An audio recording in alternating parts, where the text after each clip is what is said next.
moins de crainte. Maintenant, même aujourd'hui, ici, j'ai eu peur de serrer des mains, mais je l'ai fait. Se serrer la main, c'est une coutume pour exprimer notre amitié. Mais en ce moment, je déconseille de le faire. Ce n'est pas nécessaire de rester loin les uns des autres, car au Ghana, pour l'instant, il n'y a pas encore de cas d'Ebola. Pour le moment, les Ghanéens peuvent encore se serrer la main. En Sierra Leone, c'est désormais interdit. Conflit israélo-palestinien, la trêve de ce jour a avorté. Elle devait durer 7 heures pour permettre l'acheminement de l'aide, mais des frappes sont venues mettre fin à cette trêve humanitaire. Au Gaza, la trêve n'aura duré que quelques minutes. Une fillette palestinienne de 8 ans a été tuée et 30 personnes blessées après un tir de missile sur un camp de réfugiés. Sur place, les services de secours imputent cette frappe à l'aviation israélienne. Il s'agit clairement d'une rupture de la trêve humanitaire annoncée de 10h à 17h.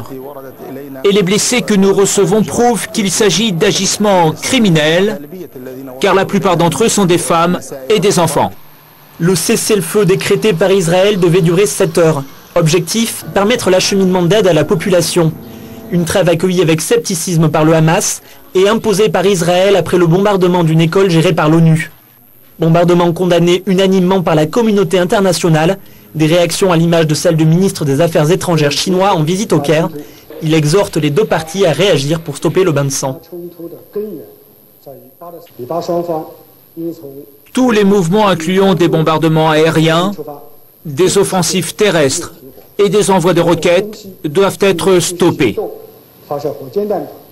Tout usage de la force qui entraîne la mort de civils est inacceptable. Tout usage de la force pour stopper la violence doit être abandonné. Pour faire face à ces critiques, le ministre israélien des Affaires étrangères a suggéré que l'ONU prenne le contrôle de la bande de Gaza à la place du Hamas dès la fin des hostilités.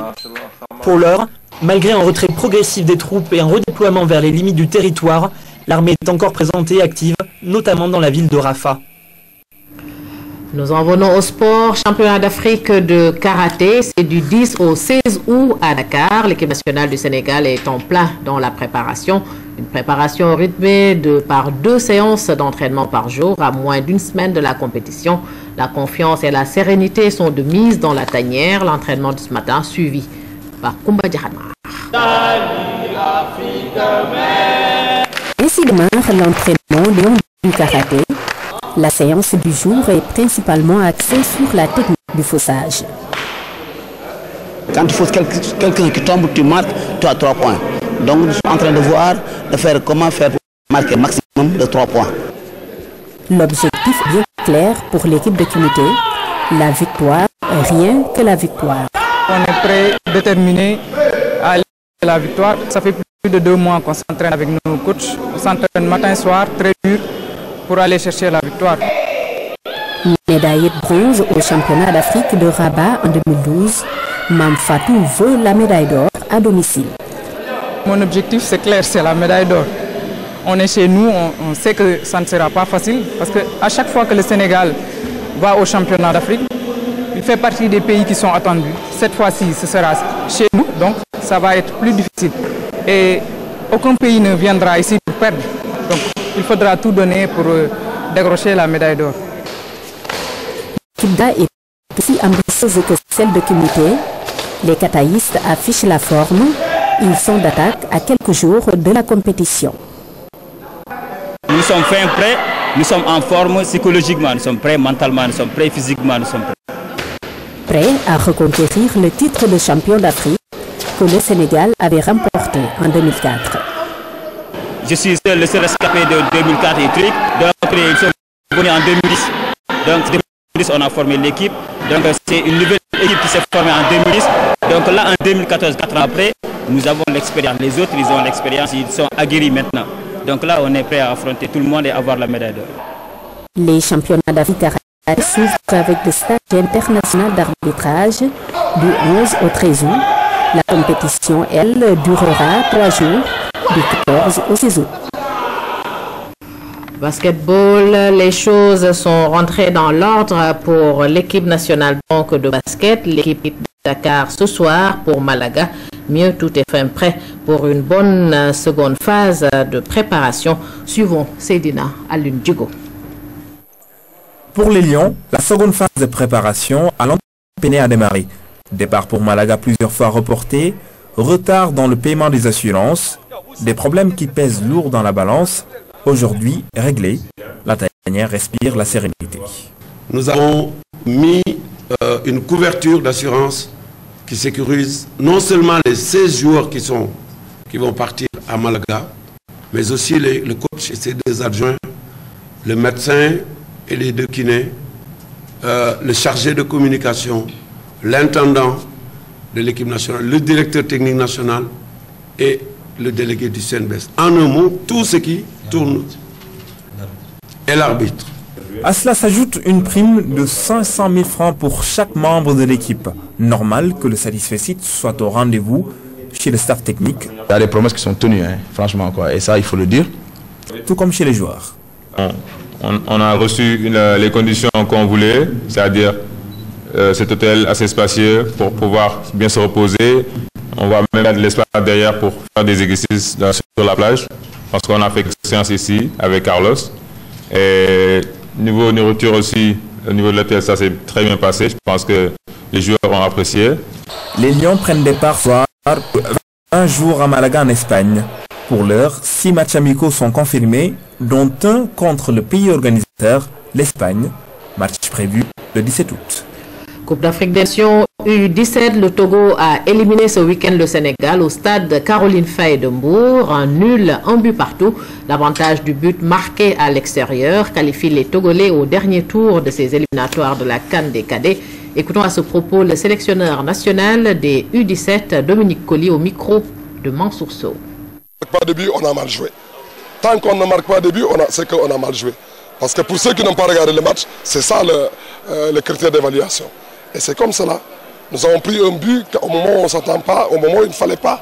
Mais on ne peut pas revenir. Nous sommes revenus pour repartir.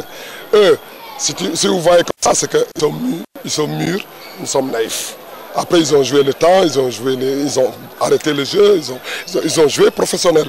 Nous sommes amateurs encore. Parce qu'on ne travaille pas dans la durée également. Maintenant, aujourd'hui, c'est produit. Tout le monde voit. Dans le groupe, il y a des joueurs qui sont susceptibles, qui sont capables de prétendre à mieux. Bon, il faut les encadrer et partir. Tous ceux qu'ils ont dans le vent, ils l'ont montré, ce sont des jeunes. Ils ont une marge de progression énorme. Sûrement, ils auront de grands crocs demain pour quand même bouffer quand même l'adversaire. On a réussi un hold-up, ça c'est vrai, difficilement parce qu'on a en face de nous une équipe du Sénégal, de jeunes Sénégalais vraiment techniques, bien assis sur le terrain. Une équipe très joueuse, une équipe qui nous a énormément causé de problèmes. Mais là, nous avons fait un match nul, généreux à Lomé, sans but. Et vous voyez, c'est ce qui nous a permis aujourd'hui de pousser, de marquer en premier. Et ça a marché pour nous avec la grâce de Dieu que nous remercions vivement du côté togolais. Mais là, on a encore du chemin à faire. Après le football, l'athlétisme, le stade Caroline Faye de Mbour a vibré ce week-end au rythme de la 54e édition des championnats nationaux. Plus de 600 athlètes ont rivalisé dans différentes disciplines. Fait majeur de cette édition, les militaires de l'ASFA ont été détrônés aux 5000 mètres par le Casasport en dope signé Mansour Sow. Mbour, capitale de l'athlétisme sénégalais, le temps d'un week-end, le stade Caroline Faye a abrité la 54e édition des championnats nationaux d'athlétisme. Plus de 600 athlètes venus des 14 régions du Sénégal et de la diaspora. Du beau monde qui ne s'est pas fait de cadeaux lors des différents concours. La compétition a été dominée par de jeunes espoirs à l'image de Ndeyamina Total de l'AS Douane. Elle sort vainqueur des 100 mètres juniors. Le seul, c'est de respecter les entraînements, de pouvoir faire dans la tête que ce que je suis en train de faire, je pourrais même réussir. Et plus même. Mais surtout, respecter les entraînements. Dans ce cas, on ne peut plus aller plus loin. Aux 5000 mètres, Christian Manga du Casasport a détrôné les militaires de l'ASFA. suis très heureux d'avoir gagné cette compétition parce que j'ai préparé ça avant de venir. Bien vrai que je suis athlète, j'ai commencé le sport en 2008. Finalement, j'ai commencé jusqu'à un certain moment, je me suis arrêté. Et jusqu'à aujourd'hui, j'ai repris maintenant le sport. Maintenant, je me suis dit que je vais revenir et rebattre les champions pour revenir un champion du monde. L'AS Douane a encore une fois de plus étalé son hégémonie dans ses championnats. Au saut en hauteur, Jack Thiaw s'est illustré avec un saut de 2,05 m. Au moment où sa coéquipière Sophie Kanté remportait le triple saut avec un bond de 12,71 m. Moulay Sonko de l'ASFA a remporté le trophée du meilleur sprinter du tournoi. Le lancer poids d'âme a été l'affaire de Soukaine Gueye. Chez les hommes, Mamadou Koulibaly de l'Espérance du RIP s'est illustré avec un lancer de 15,56 m. Ce qui vient de se passer à bout montre qu'effectivement la fédération avait pris une bonne initiative. Les gens sont tellement bien appréciés, les conditions d'hébergement y sont, l'organisation y est aussi, et il y a eu aussi de bonnes performances et que l'ensemble des ligues aussi ont apprécié vraiment ce qui s'est passé à Mbou. Bilan donc satisfaisant pour la Fédération sénégalaise d'athlétisme. L'initiative de décentraliser ces joutes a été saluée par le ministère des Sports. Ça, c'est des moments forts pour l'athlétisme de notre pays. C'est important que toutes les autorités y soient. Et c'est pourquoi je me suis déplacé avec l'ensemble des directeurs nationaux du département du sport pour montrer en tout cas au président de la fédération et l'ensemble des membres de la fédération l'importance que nous accordons à l'athlétisme du Sénégal.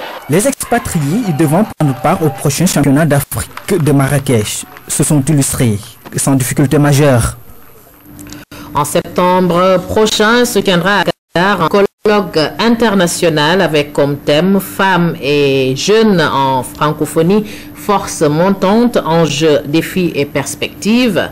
Une rencontre qui entre dans le cadre des activités préparatoires du 15e sommet de la francophonie, une initiative du ministère de la Femme en collaboration avec le réseau francophone pour l'égalité des sexes et le cadre de concertation des organisations de la société civile. En perspective de cette rencontre, un comité ad hoc sera installé demain. Je vous propose d'écouter Odile Ndoumbe-Faye, membre du comité, qui revient sur les missions de cette structure. Elle est au micro de Oumou Kalsom Sall. Il est né d'une volonté commune de vouloir mettre en synergie les actions pour voir justement comment assurer une présentation effective des femmes au prochain sommet de la francophonie. Et donc pour cela, la mission fondamentale justement, c'est de voir comment assurer, en tout cas appuyer les réflexions de Dakar qui vont porter sur le thème de paix et de sécurité et sur les questions de développement. Comment faire en sorte que la participation des femmes soit visible aussi bien en termes de mobilisation au niveau national, mais également sur les thématiques en tant que telles. Comment les questions des femmes vont être intégrées dans les réflexions de Dakar. Donc ce comité ad hoc, il a été mis en place tout dernièrement et donc nous sommes en train de travailler en synergie et demain justement nous allons lancer les activités de ce comité et installer en même temps le comité ad hoc. Cela se fait en prélude au prochain colloque qui va avoir lieu en septembre prochain. Pour boucler, parlons de la 3e édition du Festival des Nuits du Cirque et Musique Spirituelle qui s'est tenu ce week-end à Dakar. Occasion saisie par les promoteurs pour rendre un hommage mérité à Feu Omar Ndao, co-initiateur de l'événement, Maïmounassi. Le Festival des Nuits du Zikr a voulu cette année mettre la barre très haut en décrochant de grandes voix. Souleymane Faye, qui a ouvert le concert, en fait partie.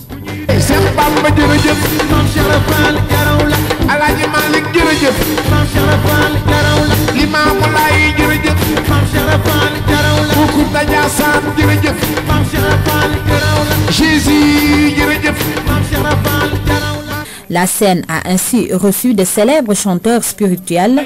Les uns viennent pour une première participation, les autres accompagnent l'initiative depuis le début. Une belle initiative qui unit les cœurs, qui unit les voix. Et c'est la première fois que la chorale Saint-François d'Assise de Keur Massar participe à une telle manifestation. Et c'est une fierté pour moi et c'est une fierté pour la population sénégalaise. Et je suis très content d'y participer. yu mel nii moom Ces jours d'événements sont vraiment des opportunités à saisir pour l'évolution de nos carrières. Je ne regrette pas d'avoir eu à participer à ce festival à plusieurs reprises. J'ai eu beaucoup de contacts à la suite de l'événement.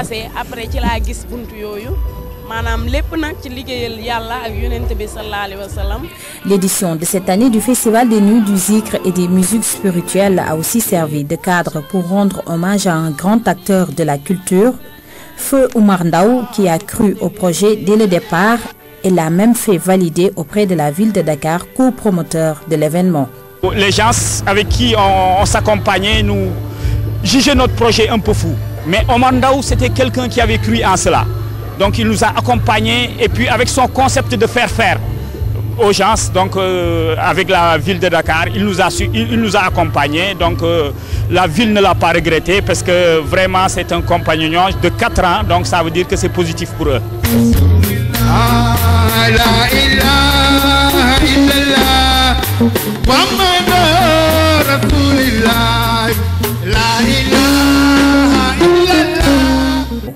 Le Festival des Nuits du Zikr et des musiques spirituelles a également élargi ses activités cette année. Une exposition d'art islamique et une conférence sur les érudits sénégalais ont été ajoutées au concert du soir.